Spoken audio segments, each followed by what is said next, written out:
Hi there, I'm Monica, and let me tell you something, family isn't always what it seems. Thanksgiving was supposed to be a time for gratitude for togetherness. But in my family, it was just another stage for manipulation and deceit. My sister Elise, she always had to be the star, the one in control. She made sure the world saw her as successful as powerful. And me, she made sure I was nothing. She spread lies about me, said I was bankrupt, ruined, that I was drowning while she thrived. But what she didn't know, while she was bragging about buying her dream home, I had already signed the papers. The house was mine. The real question is why? Why would I do something like that? Why would I play her game but on my terms?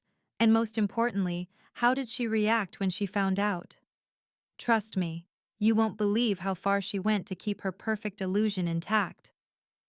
But here's the thing about illusions, eventually they shatter. So tell me, have you ever been betrayed by the people who were supposed to love you most? Let me know in the comments. And if you want to hear how this all played out, keep watching. Thanksgiving had always been a spectacle at Elise's house. Lavish decorations, an extravagant dining setup, and an air of curated perfection. I knew what to expect. Yet every year I still found myself bracing for the storm beneath the polished surface. The estate stood proudly in an upscale Charleston suburb, illuminated by a cascade of golden lights wrapped around pristine white columns. From the driveway, the faint echoes of laughter and clinking glasses drifted through the crisp evening air. I parked a little farther away, taking a moment before stepping out. My reflection in the side mirror was composed, but the tension behind my eyes betrayed me. Inside the house exuded grandeur, vaulted ceilings, an opulent chandelier, and sleek, modern furniture. Each piece was curated to reflect Elise's idea of success.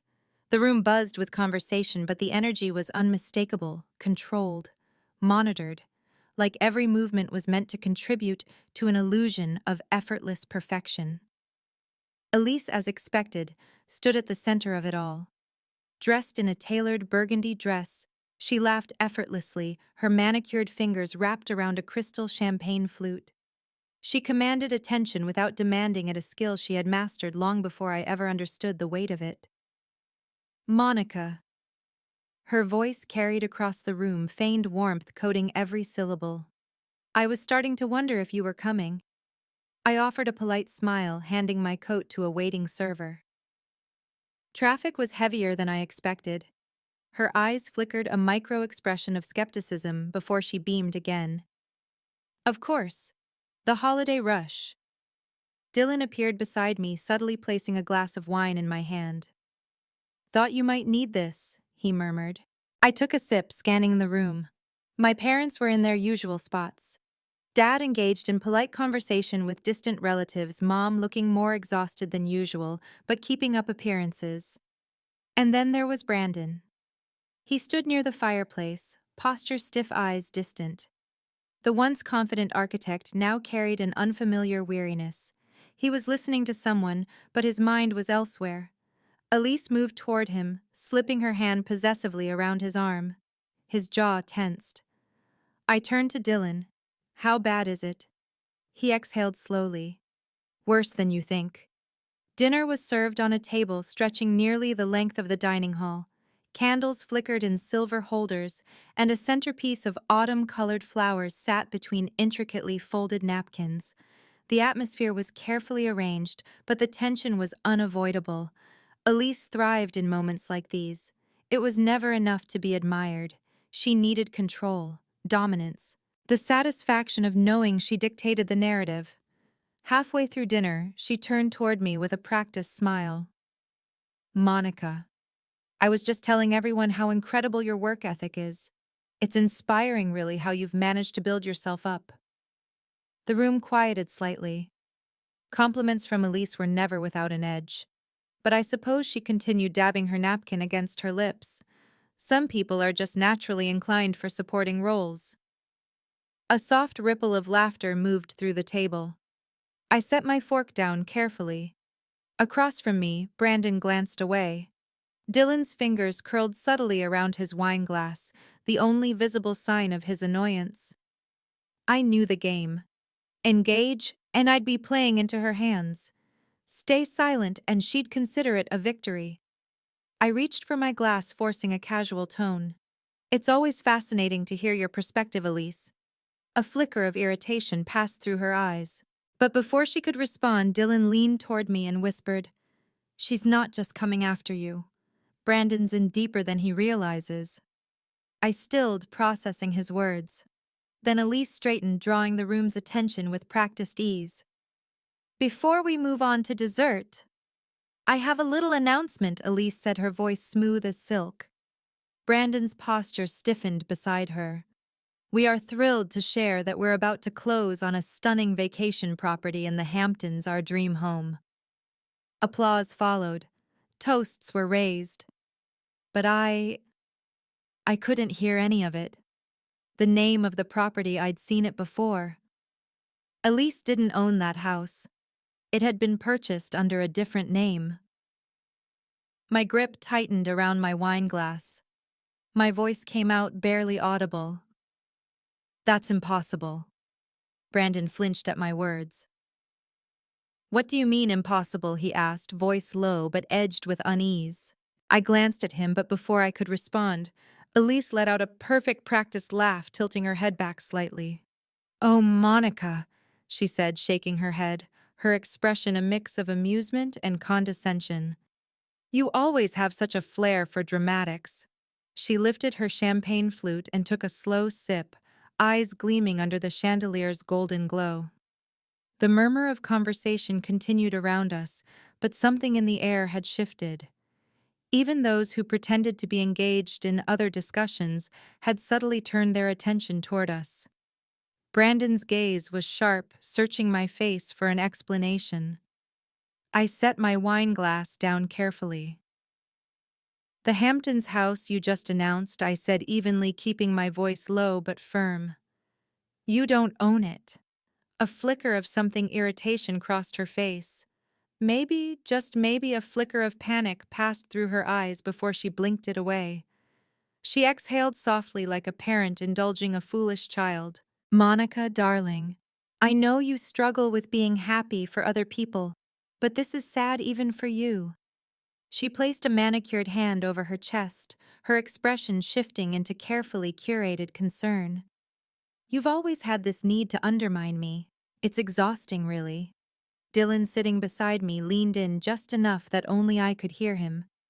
"Watch her closely," he murmured. "She deflects when she's cornered." I already knew that. I'd seen her do it my entire life. Brandon shifted his fingers, tightening around the edge of the dining table. "Elise," he said, his voice controlled but noticeably tense. "Answer the question." She turned to him, her expression softening as she switched tactics. "Oh, sweetheart," she cooed, touching his arm. "You know I've been handling the paperwork. It's all in motion. These things take time." Brandon's jaw clenched. I glanced at Dylan, who was already watching Elise the way a hunter watches its prey. His mind was working, processing every word, every tick of her expression. I took a slow breath, steadying myself. "That's interesting," I said, keeping my tone casual because I happened to know the house was sold 3 weeks ago. "And not to you." Silence. Brandon looked at me sharply. What Elise's smile was tight now. "You're mistaken." Dylan crossed one ankle over the other, swirling the wine in his glass lazily. "I'd bet good money she isn't," he said, raising an eyebrow. She turned her glare on him now. "And what exactly are you implying?" "I think Monica's implying you're lying," Dylan said smoothly. The room was suddenly too quiet. Brandon exhaled slowly, pushing his plate away as he leaned back in his chair. "Then explain something to me, Elise," he said, his voice steady but colder than I'd ever heard it. She stiffened. He looked around as if making sure everyone else was listening. "If we're about to buy a vacation home, why are we struggling to pay our current mortgage?" The weight of his words crashed over the table like a wave. Someone set their fork down. A cousin coughed awkwardly. Elise recovered quickly, letting out another laugh. "Brandon," she said sweetly, "we are not struggling. You know investments take time to balance out. Everything is accounted for. Brandon didn't blink. Then show me the numbers. I watched her closely, searching for the moment her mask would crack. It happened in the briefest flicker, the way her fingers tightened around her glass, the way she quickly shifted her gaze away from his. Then she leaned back and exhaled dramatically. Honestly, I don't understand why I'm constantly being interrogated. Do I ask you to justify every decision you make? She pressed a hand to her temple like she was suddenly exhausted by all of this. This is ridiculous. Brandon is staring at her like he's seeing her for the first time. She knows she's losing control, so she turns back to me instead, her eyes narrowing. Honestly, Monica, why do you always find a way to be jealous? She snaps.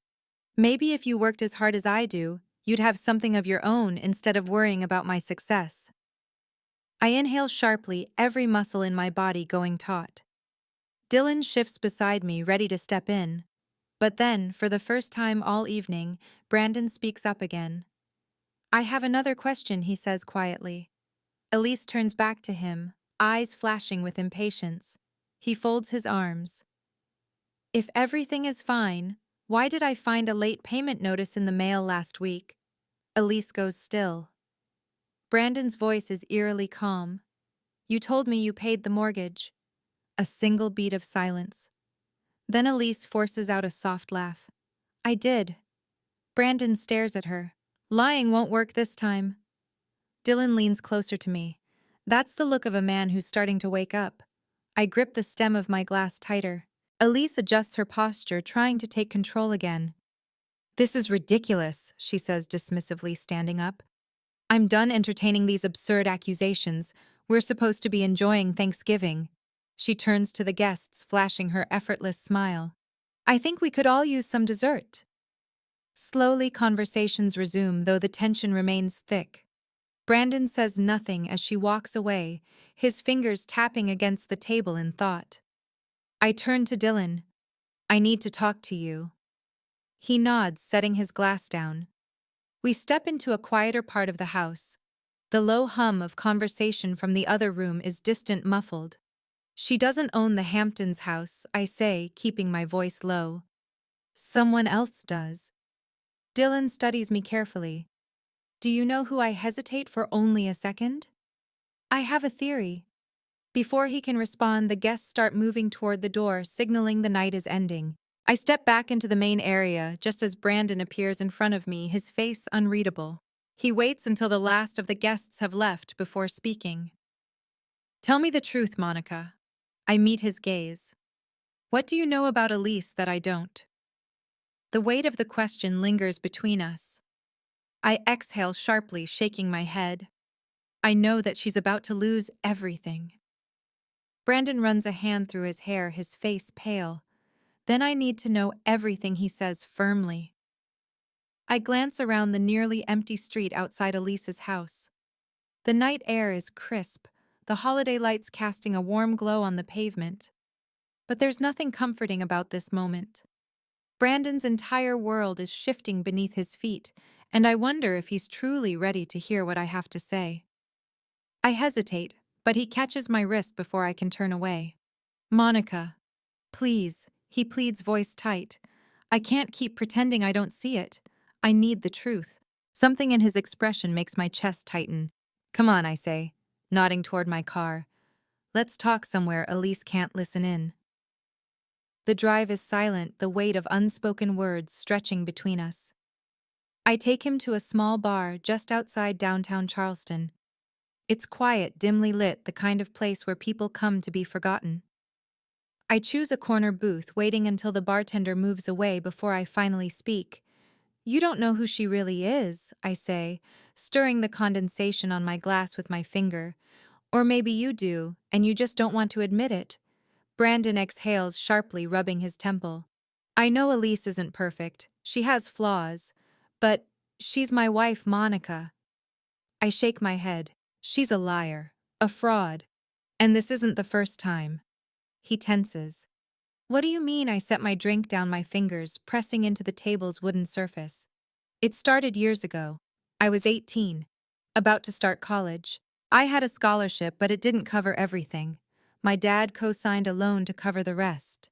Brandon listens intently, his expression unreadable. I take a slow breath, forcing myself to keep my voice steady. One morning, I went to pay my tuition. The payment bounced. Brandon frowns. That doesn't make sense. No, I agree. It didn't, at least not until I saw the withdrawal records. Someone had taken the money out weeks before. His eyes darken. Elise? I nod. She forged our father's signature and drained the account. When I confronted her, she laughed, said I should be grateful because apparently she needed it more. Brandon shakes his head, eyes flashing with disbelief. And your parents?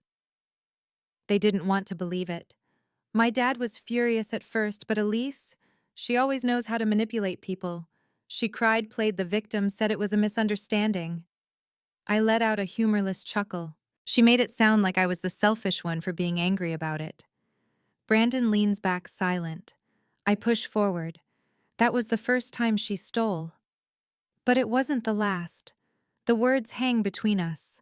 Brandon swallows hard, his hands clenched into fists. And you never told me. I tilt my head. Would you have believed me? His shoulders drop, the realization hitting him all at once. I watch as his mind pieces together memories, patterns, all the things he's ignored for years, the way Elise always seemed to have more money than she should, the expensive vacations, the way she dismissed any concerns about their finances with a smile and a kiss. Brandon exhales shakily. I found collection notices in her office weeks ago, he admits. I asked her about them. She told me it was just a mistake, that she'd taken care of it. He laughs bitterly, and like an idiot, I believed her. I lean forward. Elise is drowning. Brandon, the Hamptons house was supposed to be her way out. I watch his face carefully. If she could convince everyone, especially you, that she was closing on a multi-million-dollar property, she could use that leverage to secure more credit, more loans, keep the illusion going just a little longer. Brandon grips his glass, his knuckles white. And now I shake my head. Now she's out of time. Brandon stares at the table, his mind racing. I can see the war in his eyes, the battle between denial and the unavoidable truth. Finally, he leans forward, voice steady but determined. If she's lied about this, he says slowly, what else has she been hiding from me? I meet his gaze, holding it. Are you ready to find out? Brandon nods. Tell me what we need to do. The determination in his voice is new. It's raw, unsteady, but it's there. For the first time, he's willing to look past the illusion Elise has spent years weaving around him. I don't say anything at first, just study his face. There's still hesitation in his eyes, the last remnants of denial clinging to him. But he's ready. We start with the truth, I say. No more excuses, no more trusting her word. He exhales sharply, nods again, then glances at his watch. It's late. I need to go home, he says. I need to see it for myself. I don't argue. He needs to do this alone. As he pushes away from the table and heads for the door, Dylan, who has been silent up until now, leans back in his chair. If he finds what I think he'll find, he murmurs, this marriage is already over. I don't disagree. Brandon arrives home long past midnight. The Dawson mansion is dark, quiet, a stark contrast to the chaos spinning inside his mind. He slips inside carefully, barely making a sound as he moves through the grand foyer, past the winding staircase and toward Elisa's home office. She's upstairs, either asleep or pretending to be. The door to her office is slightly ajar. He hesitates before pushing it open, then flicks on the desk lamp. The room is immaculate, as it always is. But the closer he looks, the more cracks he sees. Papers stacked too neatly, drawers locked when they shouldn't be. He sits down at her desk, heart pounding in his ears, and pulls open the first drawer. It's filled with neatly filed receipts. But something about them feels off. Every transaction is excessive: designer clothes, luxury travel, extravagant dining. He flips through them, fingers tightening around the edges. None of these are things he approved. None of them are things he even knew about. He moves to the next drawer. Locked. Brandon swears under his breath, scanning the desk until he finds a small silver key tucked inside a porcelain dish. His fingers shake as he slides it into the lock and turns it. The drawer pops open with a quiet click. Inside, neatly organized, is a stack of documents. The first thing he sees is a credit card statement. His name is on it. So is a balance of over $5,000. Brandon blinks, flips to the next page. Another credit card. Another maxed out balance. Loan applications. Property records. Bank transfers he never approved. His breathing grows shallow as he moves through them. He feels like he's drowning, sinking deeper with each new piece of evidence. Then his hand freezes. A sealed envelope. Unlike the others, this one isn't filed away. It's shoved into the back of the drawer almost like an afterthought. He pulls it out, breaks the seal, unfolds the letter. His stomach drops. Final notice of eviction. The words blur in front of him. His mouth goes dry. The mansion, their home, isn't just at risk. It's already gone. Elise had kept it hidden all this time, while she smiled, laughed, threw parties, while she played the role of the perfect wife. She had known, and said nothing. Brandon doesn't realize how much time has passed until he hears soft footsteps behind him. He looks up. Elise stands at the top of the staircase, her silk robe draped loosely around her. Her hair is slightly disheveled, but there's no sign of sleep in her eyes. She was awake. She knew he was in here. For the first time, she looks nervous. Brandon rises slowly, still gripping the eviction notice in his hand. How long were you planning to keep this from me? Elise freezes. Brandon, she whispers, voice careful. Let me explain. Brandon's grip tightens on the paper. I think you've explained enough. Elise blinks, recovering quickly. She tilts her head, forcing a soft, incredulous laugh as she steps forward. Brandon, you're overreacting, she says smoothly, reaching for his arm. You're exhausted. You've had too much to drink. He jerks away. Don't, he warns, voice sharp. Her expression flickers just for a second. Then she sighs, her features rearranging into something softer, more controlled. Baby, let's sit down, she coaxes. Talk about this rationally. He exhales slowly, staring at her, the woman in front of him. The carefully curated version of Elise who had manipulated him for years, always knowing the right words, the right tone, the perfect amount of affection to pull him back in. Not this time. Brandon holds up the eviction notice between them. This isn't an overreaction, he says. This is proof. Elise crosses her arms. It's not what you think. Brandon laughs coldly. It's exactly what I think. He steps back, running a hand through his hair. How long, he asks, voice tight. How long have you known we were losing the house? Elise's silence is answering enough. Brandon shakes his head, jaw clenching. You told me everything was fine. You told me you had it under control. He gestures around the grand house, the chandeliers, the imported furniture, the expensive artwork. Was any of this ever real? Elise stiffens. Of course it was. Brandon scoffs. Then why am I finding out like this? He lifts the foreclosure notice again. Why did I have to dig through your files to see the truth? Elise lets out a breath, frustration creeping into her voice. Because I knew how you'd react, she snaps. Just like this, panicking, accusing me, acting like I'm some kind of criminal. His fingers tighten into fists. You stole from me, he says. You forged my name on loans, maxed out credit cards, lied to my face about our finances. What exactly would you call it? Her lips press together. Her patience is thinning. Brandon, listen to me, she says carefully. I had a plan. The Hamptons house. It was an investment. If we had secured the right buyers, flipped it at the right time, we could have fixed everything. His stomach turns. You were gambling. She rolls her eyes. It's called business. Brandon exhales harshly, shaking his head.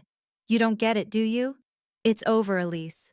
We don't own a Hamptons house. We don't even own this house anymore. For the first time, true panic flashes in her eyes. Brandon steps forward, his voice steady. Tell me the truth. How much do we actually owe? Elise hesitates, fingers twitching against her robe. Brandon's gut twists. Jesus, he mutters, stepping away. She inhales sharply. Brandon, please no. He cuts in. Not this time. She reaches for him again, but he moves out of reach. I can fix this, she insists. He shakes his head. I don't believe you. Elise's face darkens. The softness vanishes, replaced by something colder, sharper. You're nothing without me, she says flatly. You think people respect you? They don't. They respect me. Everything we have, everything you are, is because of me. Brandon lets out a slow, measured breath. Then he turns, walking toward the staircase. Where are you going? She demands. He doesn't stop. Brandon. He reaches their bedroom, grabs a duffel bag from the closet, and starts packing. Footsteps storm behind him. What the hell are you doing? He zips the bag closed. Elise's eyes widen, genuine fear creeping into her voice. You don't mean that. He lifts the bag over his shoulder. Yes, I do. She stares at him, her breath coming in short, shallow bursts. Brandon, she pleads. We can fix this. You can't fix this, he says quietly. Not this time. Elise takes a step forward, desperation slipping through the cracks of her perfect facade. You'll regret this. Brandon exhales sharply, shaking his head. No, he says. For the first time. I don't think I will. In the dim morning light, Brandon pulls his car into an empty parking lot and takes out his phone. His hands are shaking as he dials. Monica answers on the second ring. Brandon. His throat tightens. I need your help. She doesn't hesitate. Tell me everything. Brandon inhales, forcing the words out. I want a divorce. Silence. Then Monica exhales sharply. You need to get out before she burns everything to the ground. Brandon stares at the horizon, the weight of his decision settling deep in his bones. He knows she's right. Meanwhile, back at the mansion, Elise stands by the window clutching her phone. Her fingers tremble as she dials a number. When the call connects, she whispers urgently, I need more time. You promised me time. A cold voice on the other end of the line replies, Time's up, Elise. For the first time in a long while, Elise doesn't have a response. She grips the phone tighter, pressing it to her ear as if she can physically hold back the consequences barreling toward her. I just need a little longer, she says, her voice measured, controlled. A low chuckle hums through the receiver. That's what you said last time. She swallows, forcing herself to keep calm. You'll get your money. No, Elise. I'll get my money when I take everything from you. The call ends. Elise stares at her reflection in the darkened window, her own face barely recognizable beneath the growing panic. Her world is slipping, and for the first time, she doesn't know how to stop it. Brandon exhales as he steps into his new apartment, a one-bedroom rental in the heart of Charleston. It's clean, modern, but painfully empty. A week ago, he was living in a mansion oblivious to the financial disaster Elise had orchestrated. Now he's starting over with nothing but a half-filled suitcase and a stack of legal documents waiting on the kitchen counter, the divorce papers. He runs a hand through his hair before picking them up. Monica and Dylan made sure everything was airtight, no loopholes, no way for Elise to manipulate her way out of this. She would contest it. Of course she would. She'd fight tooth and nail. But this time, she wouldn't win. His phone buzzes. A text from Monica. It's done. She's being served today. Brandon exhales sharply, gripping the papers. This is it. Elise is in the middle of a spa appointment when the server finds her.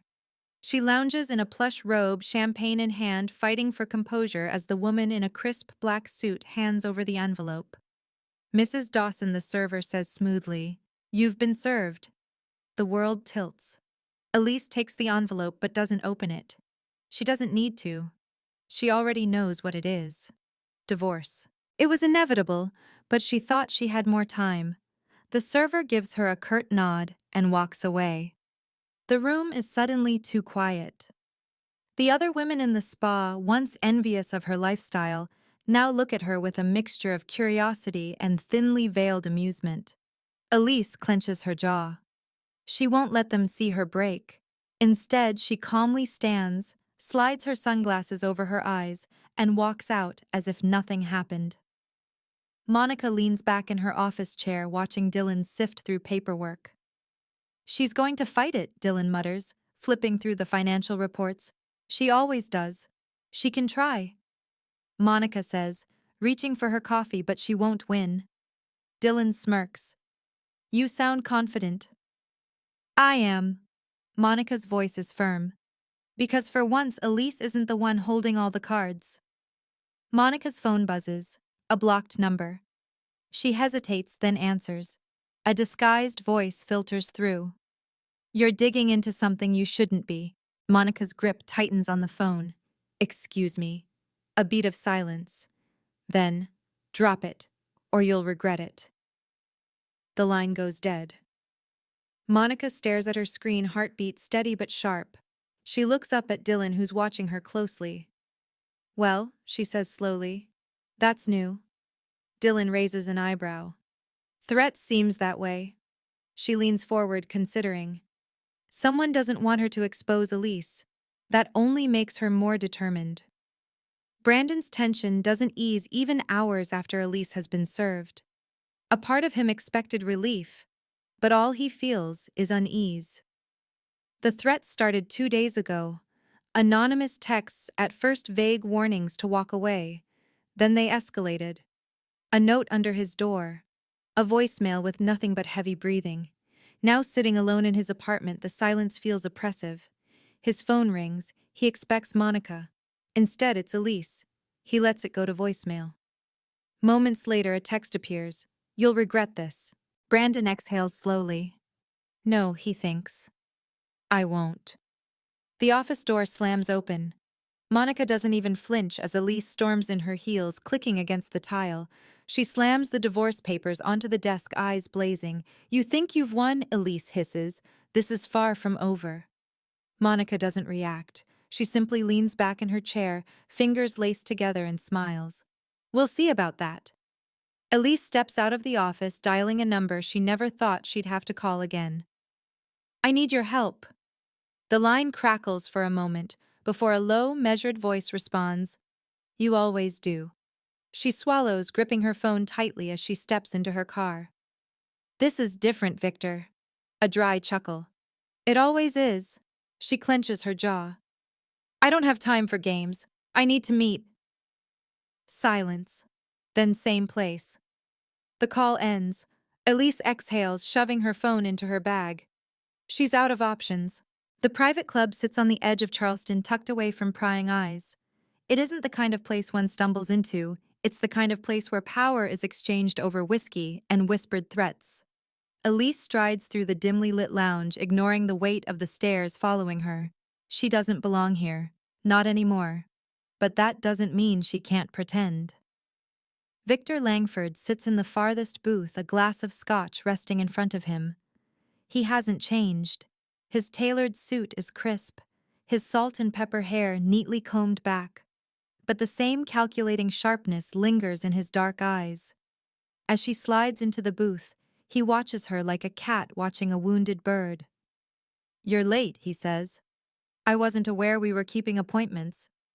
Victor smiles, but there's no warmth in it. I hear things, Elise. Rumors, whispers. Something about a husband walking out. A house lost. He leans back, swirling his drink. Messy. She forces a tight smile. Nothing I can't handle. Victor hums. Is that why you're here? She doesn't bother with pleasantries. I need more time. Victor raises an eyebrow. Time. The money's coming, she lies. A new investment deal. Big. If you give me a little breathing room, I can make sure you get more than what I owe. Victor chuckles, shaking his head. Still spinning stories. It's not a story. His amusement fades. You think I don't know you, Elise? His voice lowers, sharp as a blade. You're drowning, and now you're desperate. Elise's nails dig into her palm beneath the table. I just need 7 days. Victor considers her, then leans forward, elbows on the table. You have 7 days, he murmurs. Then I take what's mine another way. Elise forces herself to hold his gaze. That won't be necessary. Victor smirks. We'll see. Monica is reviewing paperwork when her phone vibrates. Another blocked number. She hesitates, then answers. You need to watch your back, a disguised voice warns. Monica sits up straighter. Excuse me, you think you know who you're dealing with, the voice hisses, but you don't. Elise isn't just desperate, she's reckless. Monica grips the phone tighter. Who is this? A pause. Then, ask her about Victor Langford. The line goes dead. Monica stares at her phone, a slow unease creeping into her bones. Victor Langford. The name is unfamiliar, but the weight behind it is unmistakable. Dylan looks up from his laptop, noticing her expression. What is it? Monica exhales sharply. I think Elise is in deeper than we thought. Brandon stands in the kitchen of his apartment staring at the bank statement on his laptop. His stomach twists. Money has been transferred from their joint account, large amounts. The recipient. An untraceable account. Elise. He clenches his jaw. She wasn't just reckless, she was dangerous. Elise grips her glass of wine, staring out over the Charleston skyline. 7 days, she always found a way, and this time would be no different. Monica reads the anonymous message again. Elise is in deeper than you think. And if you don't stop her, someone else will. The words pulse in her mind like a steady drumbeat. She had known her sister was reckless, manipulative, selfish. But this was something else. Who sent this? Dylan asks, leaning over her desk to read the message again. I don't know, Monica murmurs, setting her phone down. But whoever it is, they know something we don't. Dylan sighs, rubbing the back of his neck. You think this has anything to do with that name you mentioned yesterday? Victor Langford. Monica's stomach knots. The moment she heard that name, something about it had felt off. Now with this message, that unease has solidified into something undeniable. I think we need to find out. The next few hours are a blur of financial records and research. Monica and Dylan sit in her office, sifting through Elise's offshore accounts, tracking wire transfers that lead to suspicious companies, shell corporations with no real business dealings, just a constant flow of money disappearing into the void. Dylan exhales sharply. This isn't just fraud. This is criminal. Monica nods, her throat dry. Elise wasn't just hiding assets. She was moving money through illegal channels. Dylan straightens, eyes narrowing. Which means she's not just in trouble with the IRS. She's in trouble with people who don't forgive debts. Monica swallows, tension creeping up her spine. That's when her phone rings. Brandon's voice is clipped, urgent. We need to meet. Now. 15 minutes later, Monica finds him pacing in front of a coffee shop, his expression hard. She barely has time to say hello before he thrusts a piece of paper at her. It's a copy of their joint bank account transactions. And the withdrawals, they're staggering. She drained our accounts, Brandon says, voice tight. Transferred everything to an offshore account, linked to a private lender. Monica looks up at him. Victor Langford. His expression darkens. You know about him, I'm starting to. Brandon exhales, raking a hand through his hair. I went to my lawyer this morning. I'm filing for an emergency financial freeze. If she thinks she's going to keep taking from me, she's got another thing coming. Monica nods. Good. That's the smartest thing you can do. Elise stands in front of Brandon's temporary apartment. Her hair and makeup are flawless despite the chaos unraveling beneath the surface. She knocks twice. Brandon opens the door. I need to talk to you, she says, her voice carefully controlled. Brandon leans against the doorframe, arms crossed. If this is about the money, this isn't about the money. Her voice softens. It's about us. He exhales, shaking his head. There is no us, Elise. You made sure of that. She steps closer, just enough that he can smell her perfume. Familiar. once comforting. Brandon, please. For a split second he falters. Not because he believes her, but because this is the Elise he fell for, the one who knew how to play the part perfectly. I don't want to fight, she whispers. I need you to understand that I never meant for things to get this bad. Brandon studies her, then sighs. If you're really sorry, sign the divorce papers. Walk away. Elise flinches, but recovers quickly. You know I can't do that. Brandon's jaw tightens. Then we have nothing to talk about. She watches him, something shifting behind her eyes. Then just as quickly as she appeared, she turns and walks away. Monica is going over case files when the door to her office bursts open. Elise stands in the doorway, eyes wide, breathing uneven. Monica blinks. It's the first time she's ever seen her sister look afraid. Elise steps forward, voice barely above a whisper. I need your help. Monica slowly closes her laptop. Excuse me, I know you hate me, Elise says, her tone raw. I know you want to see me fall, but... She exhales sharply, shaking her head. I can't fix this alone.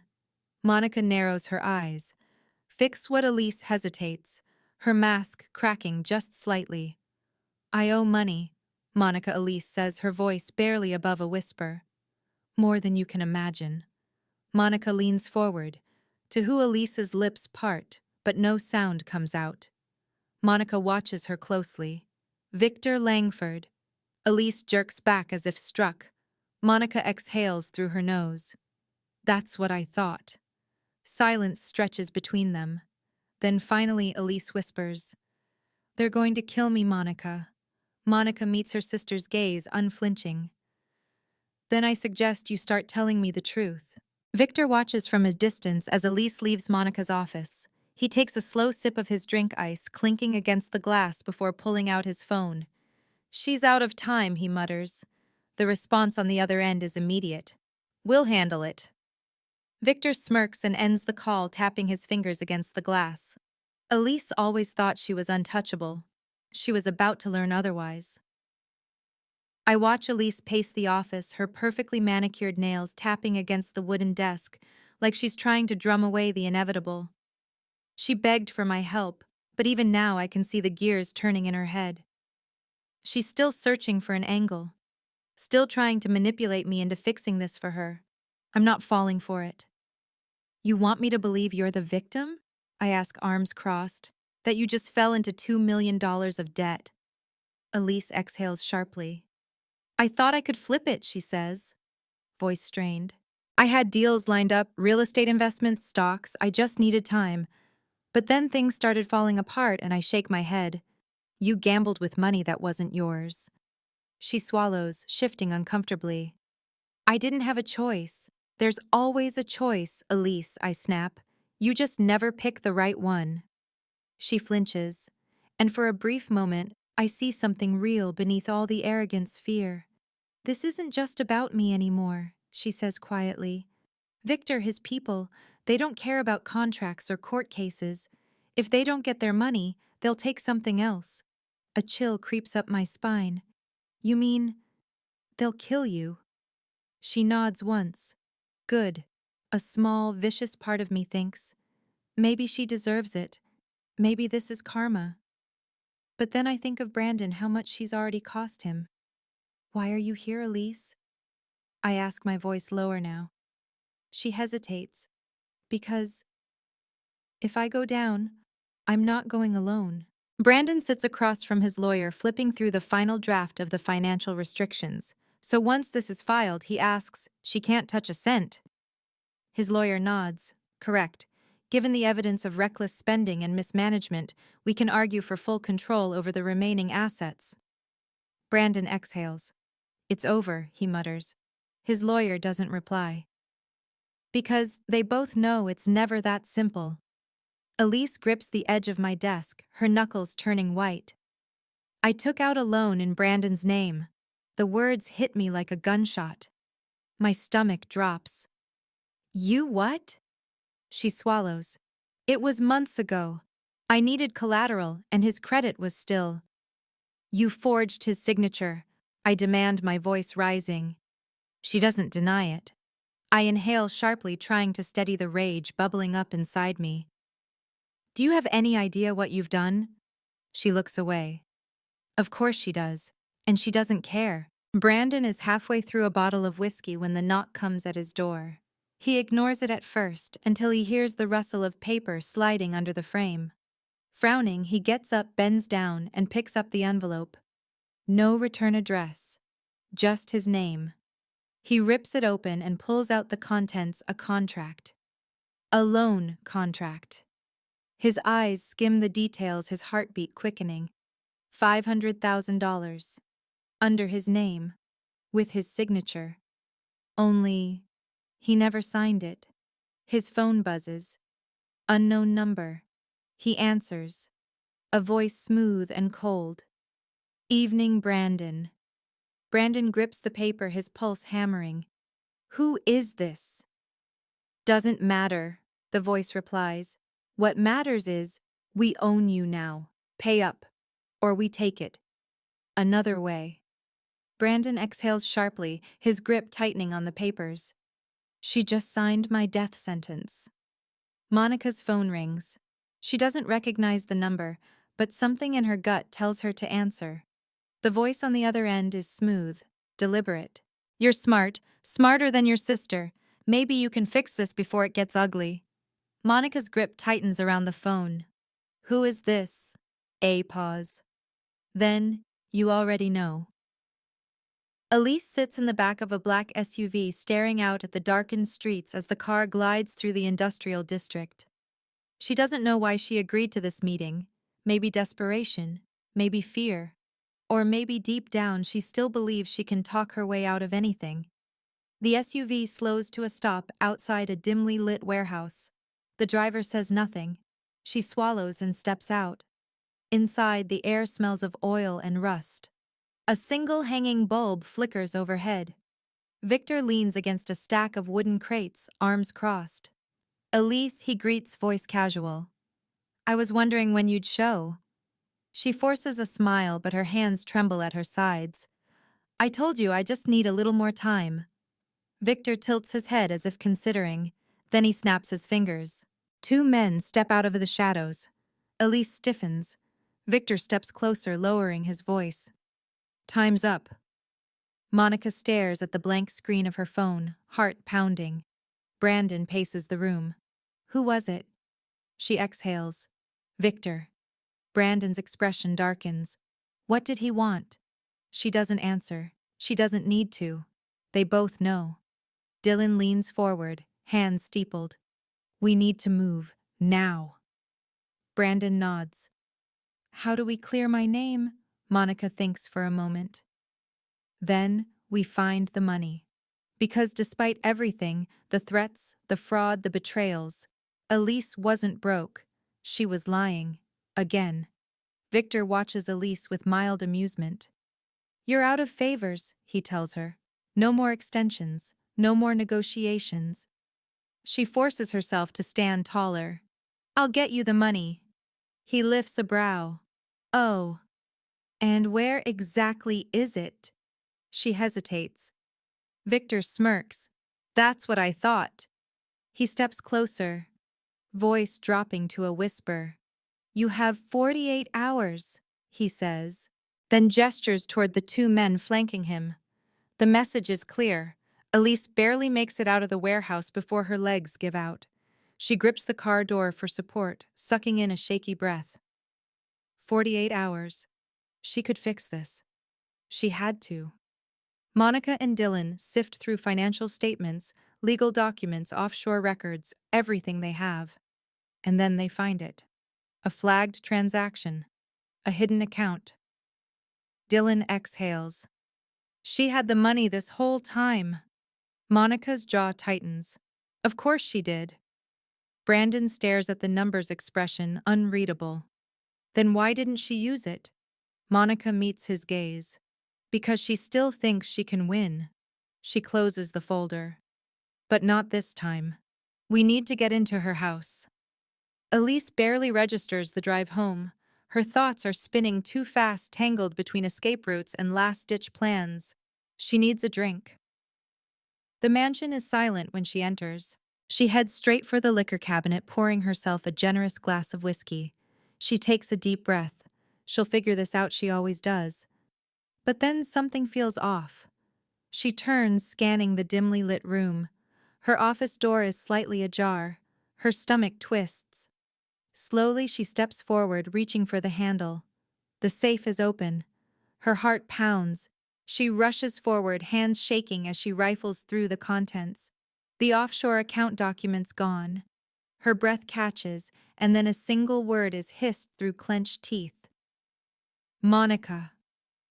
Monica sits in her car, flipping through the stolen documents. The numbers don't lie. Elise had more than enough money to pay Victor and walk away, but instead she gambled, convinced she could manipulate her way out. Monica exhales, gripping the steering wheel. This ends now. She dials a number. Dylan picks up after one ring. Tell me you have something. Monica's voice is steady. We have her now, she says. Let's end this. Brandon storms into Monica's office just after midnight, his hair disheveled, jaw clenched. He tosses a crumpled piece of paper onto her desk, another threat from Victor. Monica doesn't flinch. She expected this. What the hell did you do? Brandon demands. Dylan, leaning against the bookshelf, crosses his arms. She got us leverage. Brandon's eyes snap to Monica. You broke into her house. Monica doesn't deny it. I did what had to be done. Brandon rakes a hand through his hair, pacing. You know this could backfire, right? Monica leans forward. So could doing nothing. He stops. She pushes the documents toward him. She had it, Brandon. The money. She could have paid Victor weeks ago. But she didn't. Brandon swallows hard, his hands balling into fists. She let this happen. Monica nods. And now we make her fix it. Elise sits alone in the mansion, clutching her phone. She has spent hours making calls, begging, pleading. No one will help her. Her so-called friends have stopped answering. Her financial advisors have quietly distanced themselves. Even her own family is against her. Then her phone pings. A single message from an unknown number. You have 24 hours to fix this. Her blood runs cold. She doesn't know who sent it, but she has a feeling she knows exactly where it came from. Monica watches the clock. Victor's deadline is closing in. She doesn't know what he'll do if Elise doesn't pay, but she has a feeling it won't be pretty. Dylan shifts beside her. Do you think she'll come? Monica doesn't answer. Because she already knows Elise doesn't have a choice. The doors to Monica's office burst open. Elise storms in, face-pale eyes burning with desperation. She slams the offshore documents onto the desk. What do you want? She spits. Monica folds her arms, meeting her sister's gaze. Your choice, Elise. Her voice is calm. Final. Either pay him, or you won't just lose your money. You'll lose everything. Elise exhales sharply, trying to maintain control. Fine, she says, voice measured. I'll pay him. But I want something in return. I don't react. I just watch her waiting. She tilts her chin up, her desperation masked by forced arrogance. You disappear, she says. Walk away from my life, my business, everything. You want me to pay Victor? Then you stay out of it. Forever. I almost laugh. Almost. Instead, I shake my head, keeping my voice steady. Elise, you don't get to negotiate anymore. Pay him or deal with the consequences. Her nostrils flare. You think you've won? I lean back in my chair. I don't think, Elise. I know. She glares, but I can see the truth settling in. She's out of moves. Or at least that's what I think. Elise checks into a luxury hotel that night. The mansion is no longer safe. The walls were closing in. But she still had a card to play. She dials Victor. I have your money, she says smoothly, sipping from a glass of wine as if she still has control. But I need a guarantee. A pause, then his cold voice comes through the line. What kind of guarantee? She smirks. Monica is a problem. Make sure she's out of the way. Victor chuckles. You're ruthless, I'll give you that. Is it a deal or not? She snaps. Another pause. Then, it's a deal. But if you're lying about the money, I'm not, she interrupts. You'll have it soon. She hangs up, exhaling slowly. One way or another, she would come out on top. Brandon stands outside the hotel room door, his stomach twisting. He wasn't supposed to be here. He wasn't supposed to care anymore. But something felt wrong. He's about to knock when he hears her voice inside. He freezes. I want Monica out of my life, permanently. Elise says, her voice low. Silence. Then a man's voice. You're sure? Brandon steps back, his pulse pounding. What the hell was she planning? I'm at my office when my phone buzzes. It's Brandon. Pick up, he mutters under his breath. Come on, Monica, I answer. What's wrong? Elise. His voice is clipped urgent. She's setting you up. I grip the phone. Tell me everything. As he talks, my stomach tightens. I should have known. Elise never admits defeat. By morning, I have everything I need. Brandon had recorded the conversation. Every word. I send it straight to the authorities. It's over. Elise walks into her hotel room later that evening feeling victorious. She hums to herself, tossing her purse onto the couch. Then a knock at the door. She turns, frowning. She opens it. 2 officers stand in the hallway. One of them holds up a badge. Elise Dawson, you're under arrest for financial fraud, forgery, and conspiracy. She stares. Her entire world crumbles in an instant. No, she whispers, stepping back. This isn't happening. But it is. And there's nothing she can do to stop it. I watch from across the street as Elise is led out of the hotel in handcuffs. She's still dressed in her designer coat, her hair perfectly styled, except for the panic in her eyes, the slight tremble in her lips as she fights to keep up appearances. She looks around wildly, searching for someone, anyone to step in and save her. No one does. I finally exhale. It's over, I murmur, gripping my phone as the police push her into the squad car. Elise Dawson, Queen of Deception, is finally out of moves. The county jail is cold, sterile, and nothing like the luxury Elise is used to. The fluorescent lights buzz above as she's fingerprinted, photographed, and processed. She hasn't spoken since she was brought in, not a single word. Not when they took her belongings. Not when they placed her in a holding cell. And not when they handed her a list of public defenders, because none of her lawyers, the ones she had thrown thousands of dollars at, would take her call. She presses her hands against her temples, breathing hard. This isn't happening. This can't be happening. Back at my office, I sit across from Brandon and Dylan. The weight in my chest should feel lighter, but it doesn't. She'll try to fight, Brandon says, his tone resigned but firm. She can't, Dylan replies, flipping through a file. We've closed every legal loophole. The fraud, the offshore accounts, the forged signatures. There's no way out. Brandon rubs a hand over his face, exhausted. What if she takes a deal? Dylan leans back. That depends on what she's willing to give up. I stare at the papers in front of me. Elise always found a way to survive. But this time, she's truly alone. Victor watches the news from the corner of a dimly lit bar. Elise's mugshot flashes across the screen, followed by a headline, Local Socialite Arrested in Massive Financial Fraud Scandal. He takes a slow sip of his drink, then turns off the TV. She's done, he mutters, tossing a few bills onto the counter before standing up. No point in wasting time on her anymore. Elise is pulled from her cell, led into a small, windowless interrogation room. She sits, wrists cuffed, to the metal table. Minutes pass. Then an officer enters, dropping a thick folder in front of her. She doesn't look at it. The detective sits across from her, folding his hands. We both know you're smart, Ms. Dawson, so let's not waste time. She stares at him, her jaw tight. He flips open the folder, revealing document after document, the forged signatures, the fraudulent wire transfers, the offshore accounts. And then the transcript. Her conversation with Victor, the one Brandon had recorded, the one where she ordered him to get rid of me. Her breath catches. We have enough to bury you, the detective says, his voice calm. So here's your choice. He leans forward. You can cooperate and get a lighter sentence, or you can fight and lose everything. Elise finally looks down at the papers, her hands trembling. For the first time in her life, she has no escape. I step outside the police station, the cold morning air hitting me like a wave of exhaustion. Dylan walks beside me, hands in his pockets, his expression unreadable. You did it, he says, breaking the silence. I let out a slow breath. Did I?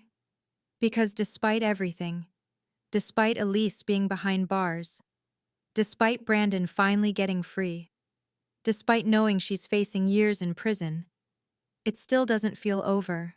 I don't feel victorious, I just feel tired. A week later, the courtroom is packed. Reporters line the benches, their cameras flashing as Elise is escorted inside. She's wearing a beige prison uniform, her once perfect hair pulled back in a loose ponytail, but it's her eyes that catch my attention. They're still calculating, still searching for a way out. She adjusts her cuffs, tilts her chin up. When the judge enters, she doesn't flinch. She's still playing the part of the untouchable Elise Dawson, still pretending she has control. The bailiff reads the charges. Your Honor. Elise's lawyer begins, his voice steady. Rehearsed, my client pleads not guilty. Brandon scoffs beside me. Dylan shakes his head. I clench my fists. Of course she does. Of course she thinks she can spin this twist reality into something that works in her favor. But this time, the evidence isn't something she can rewrite. The prosecution lays it out, the fraudulent loans, the offshore accounts, the forged signatures, the money she funneled into shell companies, the millions that disappeared under false names. They play the recording of her conversation with Victor the moment she tried to sell me out. Her lawyer barely looks at her, even he knows she's losing. When the judge finally speaks, the tension is suffocating. This court finds that the defendant is a significant flight risk due to undisclosed offshore accounts and fraudulent activities spanning multiple years. No bail will be granted. The gavel slams. Elise's mask cracks for the first time. Brandon files the final paperwork for his divorce the next day. He signs the documents without hesitation. I thought this would feel different, he admits, placing the pen down. How do you feel, I ask? He laughs, shaking his head, like I can finally breathe again. I nod, understanding, because for the first time in years, so can I. The next time Elise and I meet, it's in the courtroom again. This time there are no cameras, no press, just a final quiet sentencing hearing. She stands before the judge, her hands folded neatly, her expression blank, but I can see the anger simmering underneath the desperation clawing at her. She still thinks she can win, still thinks she can play the victim. I was coerced, she says smoothly, her voice unwavering. I never meant for any of this to happen. I was threatened, manipulated. Victor, seated at the back of the courtroom, lets out a low chuckle.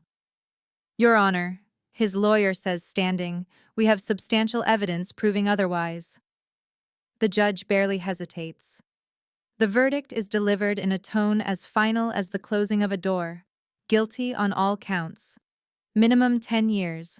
No parole. No way out. As the guards lead her away, Elise finally turns to look at me. For the first time, she doesn't try to smile. Doesn't try to manipulate. Her lips part, her voice barely above a whisper. You were always supposed to be beneath me. I tilt my head, meeting her gaze. That was your first mistake. Elise disappears from view, escorted through the courthouse doors by 2 officers. I exhale deeply, feeling the weight of everything that has happened settle over me. So what now, I murmur. Dylan stands beside me, hands in his pockets. Now we move forward, forward. The word should feel liberating. Instead, it just feels final. 2 weeks pass in a blur. Charleston moves on. The world continues spinning. But for those of us who lived through this mess, there's still unfinished business. Brandon finalizes the last of the divorce papers, officially severing the last legal tie between him and Elise. I never realized how heavy it all was until it was gone, he admits as we sit in my office going over the final paperwork. I nod, knowing exactly what he means. Freedom isn't always a sudden feeling of relief. Sometimes it's just the slow realization that the weight you've been carrying for years has finally been lifted. Dylan, ever the perfectionist, ties up every legal loophole to make sure Elise never finds a way out. She'll appeal, he warns. I shake my head. She'll try. But this time, there's no one left to save her. Elise burned every bridge. And now she's alone. It's what she always feared the most. I meet Brandon one last time at a small cafe near the waterfront. He looks lighter, more like the man I used to know before Elise drained him. We sip our coffee in silence for a while before he finally speaks. I don't regret meeting her, he says. I raise an eyebrow. He lets out a soft laugh. I mean, I regret a lot of things. But if none of this had happened, I wouldn't have realized how much I deserved better. I nod. I think we both learned that. There's a moment where I wonder if this could have been different if we had met at a different time under different circumstances. But that's not how life works. I hope you find happiness, Monica, he says. I smile. You too, Brandon. And just like that, we go our separate ways. Later that evening, I sit alone in the same cafe, letting the warmth of my coffee chase away the chill of the night. For the first time in years, there's no war left to fight, no battle plan, no revenge to plot, just possibilities. My phone buzzes on the table. An unknown number. I hesitate before answering. A smooth, confident voice comes through the line, Monica Reeves. I have a case for you. I frown. I think you have the wrong number. I don't. This is bigger than Elise. Are you interested? I set my cup down, heart pounding just a little faster. A part of me knows I should say no, that I should walk away from all of this. But another part, the part of me that spent years fighting to uncover the truth, leans in. Tell me more. The airport is crowded, filled with people heading in different directions, chasing different futures. I stand still in the middle of it all, staring at the ticket in my hand. One way to New York. One way to something new. One way away from everything I've ever known. I take a slow breath, feeling the weight of this moment settle deep in my chest. This isn't just a move. This is a rebirth. A month has passed since Elisa's conviction. A month of closing chapters and opening doors I never thought I'd step through. Elise was sentenced to 10 years, no possibility of early release. No high-powered lawyers swooping in to save her. The judge saw through every manipulation, every attempt to twist the truth in her favor. For the first time in her life, she was held accountable. And for the first time in mine, I didn't have to be the one to pick up the pieces. Brandon is moving forward, reclaiming the life he lost in the years spent tangled in Elisa's web. He texted me this morning, Brandon, heard you're leaving today. I just wanted to say thank you for everything and good luck. I stared at the screen for a long time before replying, Me. You don't need luck. You're free now. Go build something better. It felt like the right thing to say. Maybe because I wasn't just saying it to him. Maybe because I needed to hear it too. Dylan meets me at the airport, hands shoved deep in his pockets. I still think you're crazy, he says. I smirk. That's not news. He sighs, shaking his head. You could stay, you know. Build something here. I look past him out the window where planes come and go. I could stay. I could settle back into my old life, keep doing what I've always done. But something inside me has shifted. I built myself up once, I say. Now I'm doing it again. Dylan studies me for a long moment, then nods. Well, he says, handing me a coffee, at least New York has decent bagels. I laugh, shaking my head. He doesn't say goodbye. We both know this isn't really an ending. The final boarding call echoes through the terminal. I take one last look at the city that shaped me, the city where I learned how to fight, how to survive, how to win. I walk toward the gate, ticket in hand, heart steady. This time, I'm not running. This time I'm chasing something bigger. As I step onto the plane, I exhale and whisper to myself, This time I'm writing my own story. As I step onto this plane, leaving behind the past and embracing an unknown future, I realize something important. Life is about choices. We don't always get to choose where we come from, but we do get to choose where we go next. For years, I lived in the shadows of betrayal, manipulation, and deceit. I spent so much time trying to right the wrongs of others that I nearly lost myself in the process. But in the end, I learned the most valuable lesson of all. Sometimes walking away is the strongest thing you can do. If there's one thing I want you to take away from my story, it's this. You are not defined by the people who hurt you. You are not bound by the past. You are not trapped by the mistakes of others. And you are not obligated to keep fighting battles that only serve to drain you. Your peace, your happiness, your future, it all starts with a decision. A decision to break free, to rebuild, and to take control of your own story. Now I want to hear from you. Have you ever had to walk away from something or someone that was holding you back? What did it teach you? And if you're standing at a crossroads right now, unsure of which way to go, what would your future self want you to choose? Drop a 1 in the comments if this story resonated with you, or tell me where you're watching from. I love seeing how far our stories travel. And if you haven't yet, hit that subscribe button so you never miss another story that just might change your perspective on life. Because at the end of the day, we're all just trying to write a better story for ourselves.